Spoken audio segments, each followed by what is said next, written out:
Hey guys, this is Swap. So I am back with another video of the cerebrum. Last video of the cerebrum में हमने पढ़ा था कि cerebrum की basic information, cerebrum क्या होता है, कहाँ located होता है, उसके functions पढ़े थे हमने, functional areas पढ़े थे, and basic information lobes, functional lobes पढ़े थे. And that was the part 1. And now this is the part 2 of the cerebrum. Part 2 of the cerebrum में हम cover करने वाले हैं आज white matter of the cerebrum.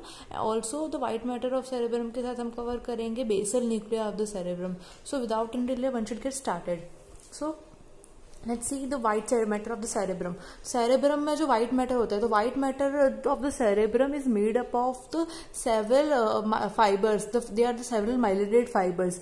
So what are these fibers basically? So basically ये जो fibers होते हैं, they are association fibers, projection fibers and the commissural fibers. So ये different type के fibers हो सकते हैं, association fiber और commissural fibers and the projection fibers. So सबसे पहले discuss करते हैं association fibers. So what are the association fibers? Association fibers क्या होता है? Like suppose this is the two cerebral hemisphere. तो हम suppose एक cerebral hemisphere को पकड़ते हैं, एक cerebral hemisphere का जो पूरा जो cerebral cortex इधर का जो cerebral hemisphere, इस cerebral hemisphere में जो आपस में gyruses कनेक्ट करते हैं इसी cerebral hemisphere में individually. So that's the association fiber. The fibers connect करते हैं different cortical areas same hemisphere को.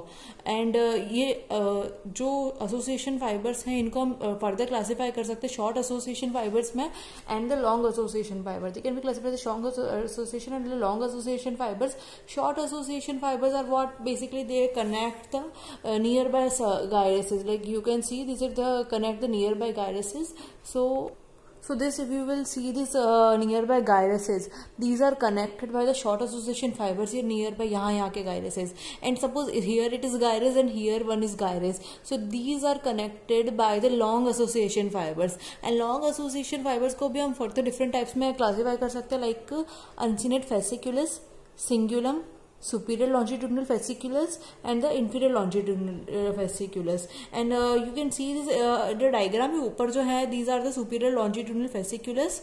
Also the uncinate fasciculus you see here, यहाँ पे uncinate fasciculus आपको इस जगह temporal lobe के इधर दिख रहा है.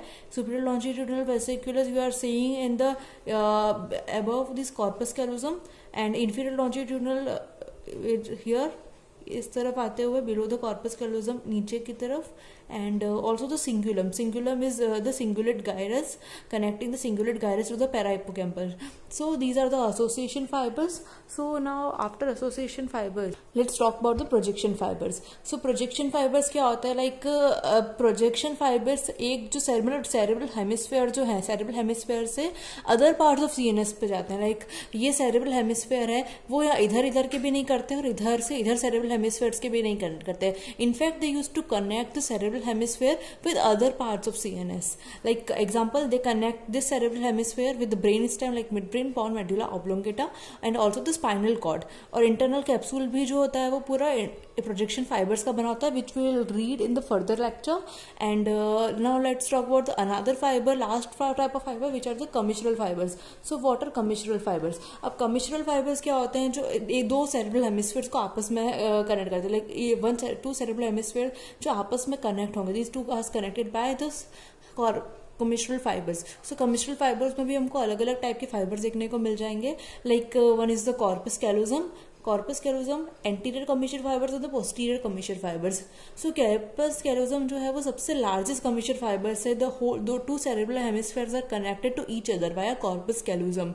And क्योंकि ये it is the neopallial commissure है and attains करते रहता है enormous size in man, about 10 centimeter long. And कौन-कौन से parts connect होते हैं basically?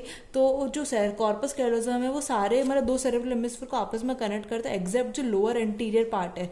ये लोअर एंटीरियर, ये लोअर वाला पार्ट और जो एंटीरियर साइड का जो पार्ट है, इस पार्ट को छोड़ के, दिस लोअर एंटीरियर पार्ट को छोड़ करके बाकी पूरा जो है cerebral hemisphere corpus callosum connect करता है. And this lower part of the temporal lobe are ये कनेक्ट होते हैं by the anterior commissure fibres. So now let see the parts of the corpus callosum. Now अगर हम कॉर्पस कैलोजम के parts देखें, seeing this diagram, and corpus callosum में सबसे नीचे यहाँ पे हमको देखने को मिलेगा लेमिना टर्मिनलिस. लेमिना टर्मिनलिस से हम ऊपर जाते हैं तो एंटीरियर में हमको देखने को मिलता है रोस्ट्रम. रोस्ट्रम डायरेक्ट होता है बैकवर्ड्स की तरफ टू फॉर्म अ जेन्यू. सबसे पहले we'll see the lamina terminalis, then we'll see the rostrum. Rostrum bend होगा तो form a जेन्यू.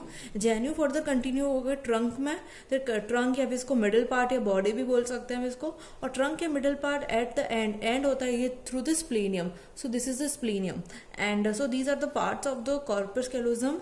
You just have to remember its name of the parts of the corpus callosum. Also corpus callosum के जो fibres होते हैं, पूरा जो corpus callosum like हम bands of the देख सकते हैं, पूरा जो बैंड्स हैं. अब इसमें जो फाइबर्स है वो कौन कौन से फाइबर्स देखने को मिलते हैं, तो इसमें सबसे पहले जो हमको यहाँ अलग अलग फाइबर्स देखने को मिलेंगे.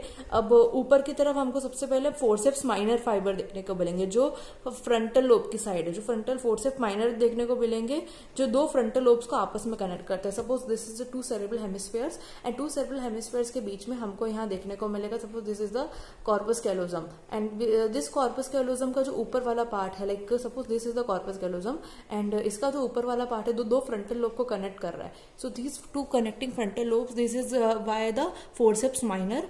एंड नीचे से अब इसी को नीचे में हम देखें तो जो नीचे ऑसिपिटल लोब्स को कनेक्ट कर रहा है. सो ऑसिपिटल लोब्स को जो कनेक्ट कर रहा है it is the forceps major.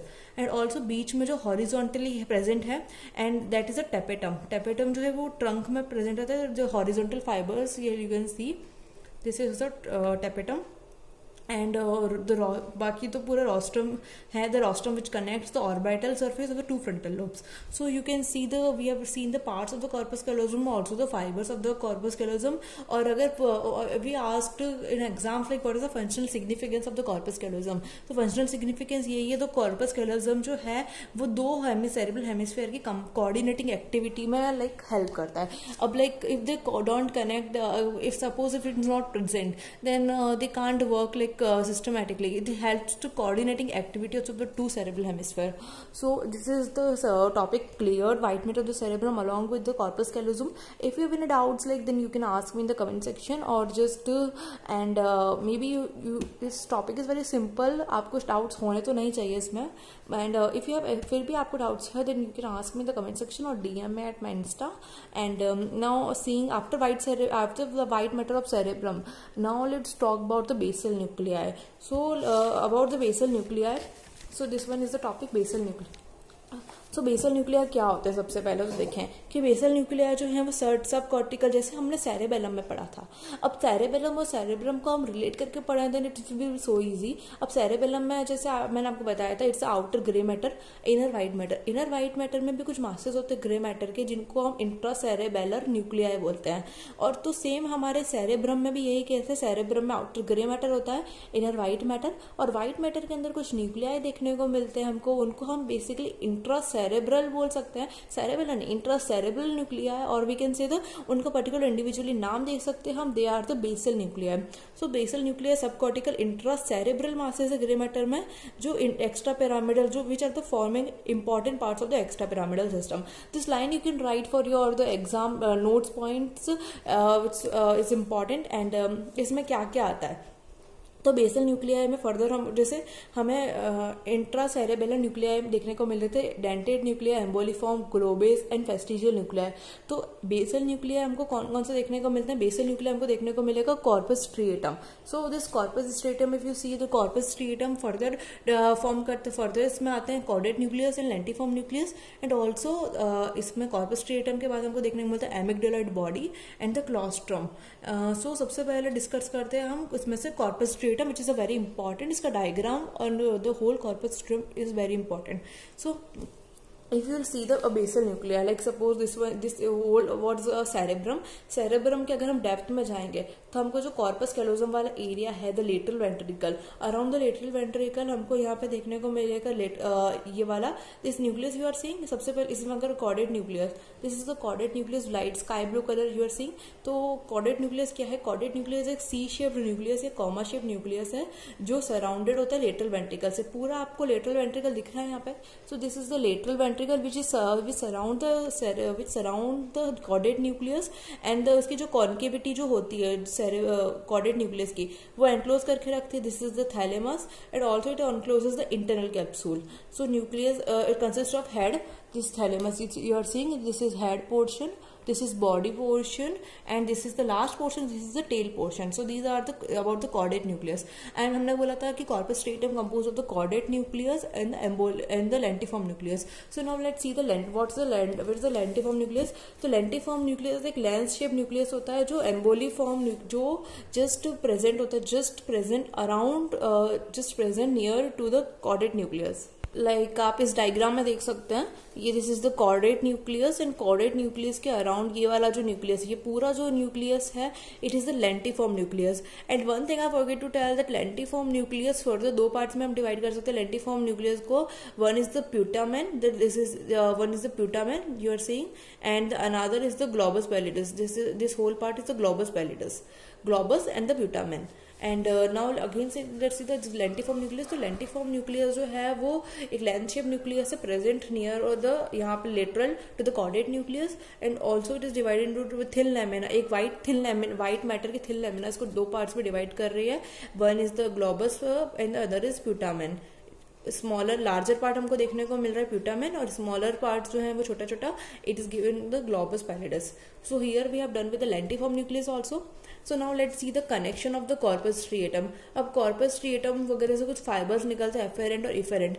So how you will learn it, like जो पूरा कॉर्डेट न्यूक्लियस है और जो प्यूटामेन है वो एफेरेंट न्यूक्लियाई होता है, लाइक वहां से सिग्नल जो है लाइक वो जाएंगे, and the globus pallidus is the efferent nucleus. So how you just learn it, I have learn like जैसे पी और C, caudate nucleus and putamen, P and C इनको मिला दीजिए तो पीसी से क्या होता है, जैसे फाइबर्स निकलेंगे एंड वो जाएंगे ग्रुप में, group like we are the crowd, we are the group, and हम उसको रिसीव करेंगे.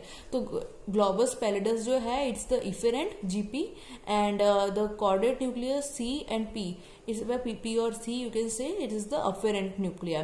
So it is a connection of the corpus luteum, and they are given in the more detail, and that's detail it's not so important. You have to remember like what the which are the contents of the basal nuclei, and what's basically basic information. And now let's see what's the function of corpus striatum. तो corpus striatum, पूरा जो corpus striatum है जो उसका function है कि वो एक मसल टोन्स को मेंटेन करता है. लाइक हमने सेरेबेलम में पढ़ा था, वो मसल टोन के लिए मसल टोन मेंटेन करके रखता है, और वो मूवमेंट जो है वो उनको रेगुलेट करता है, प्रॉपर कोऑर्डिनेटेड मूवमेंट्स रेगुलेट करता है. वो मूवमेंट्स इनिशिएट नहीं करते. The same is the corpus luteum. It's very important कि ये कॉर्पस ल्यूटेम मूवमेंट्स वगैरह को इनिशिएट नहीं करता है, वो उसको प्रॉपर स्मूथनिंग करता है, प्रॉपर अच्छे से रेगुलेट करके रखता है मूवमेंट्स को. And coordinated movements of the different parts of the body also ये इन्फ्लुएंस करता है प्री सेंट्रल कॉर्टेक्स को, जो इसकी वजह से एक्स्ट्रा पिरामिडल एक्टिविटी कंट्रोल होती है. Also the basal ganglia contribute करता है cognitive function of the brain में. And so if we see another functions of the corpus striatum, then we get to see that these help करता है कि cortex को execution of the learned patterns of the movement subconsciously. Suppose you have learned like you know how to ride a bicycle, and once you have learned then you don't have to think यार how I have to ride bicycle or what. आप उसको direct ही चलाएंगे. Like इसका मतलब ये जो learned patterns हैं उसको subconsciously बिना किसी any hard effort के आप उसको कर सकते हैं. And another is the corpus striatum, cerebellum और मोटर एरिया सेरेब्रम के, ये सब जॉइंटली रेस्पॉन्सिबल होते हैं planning, execution, control of movements. Like I already told you that इसका जो फ्रंटल लोब है, फ्रंटल लोब में मैंने आपको बताया था उसके फंक्शंस क्या होते हैं. So functions are the planning, emotions. The same is with the corpus striatum, और ये सब कंबाइन करके planning and execution of control of movements करते हैं, because frontal lobe is related with the motor activities.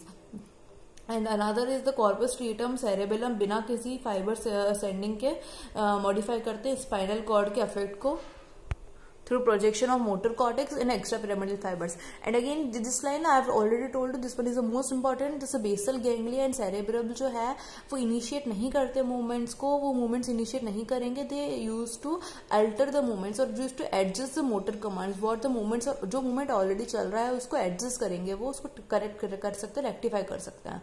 so this again we have done with the basal nuclei. So after basal nuclei में आपको ये देखना है कि diagram जो है बेसल न्यूक्लियाई का, ये diagram, this is the caudate nucleus, this is the lentiform nucleus and this is the thalamus. And आगे फर्दर वीडियोज में हम पढ़ेंगे इंटरनल कैप्सूल जो इधर प्रेजेंट होता है. Internal capsule is related with the basal nuclei and that's why we have read the basal nuclei in starting.